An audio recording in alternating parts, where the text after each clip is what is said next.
way I put it together. In my head, flashing images, dancing random order to form a storyline, a portrait of hope, a Polaroid of moments in time when the sun shines brilliantly upon me. I stand back and meditate calmly, clearly hear my calling, but more often than not it feels disconnected. That's when I'm stalling, frozen, confused, broken interviews with open wounds for my enemies to stick their fingers in. Don't touch me when peace is a luxury. How can I live comfortably when all I see is chaos in front of me?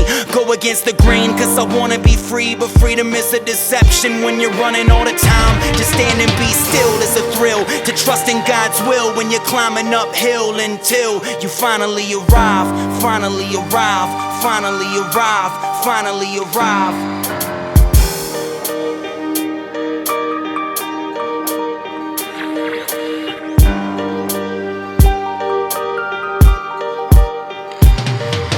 And I never felt closer, never felt so far, never realized the distance between us, but he closed the gap. So perhaps the more that I know, the more curious I get. Wake up in a cold sweat like I'm not there yet.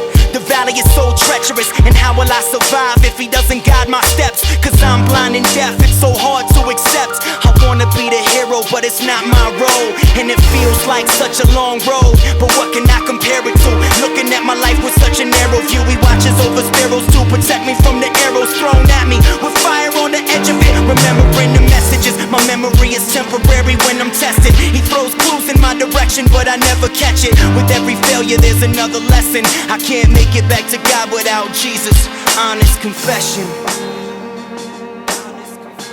Until I finally arrive.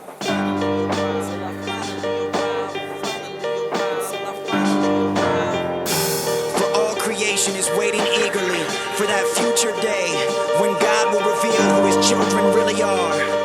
Against its will, all creation was subjected to God's curse. But with eager hope, the creation looks forward to the day when it will join God's children in glorious freedom from death and decay. For we know that all creation has been growing as in the pains of childbirth right up to this present time. And we believers also grown, even though we have the Holy Spirit within us as a foretaste of the future glory. For we long for our bodies to be released from sin and suffering. We too wait with eager hope for that day when God will give us our full rights as his adopted children, including the new bodies he has promised us. We were given this hope when we were saved.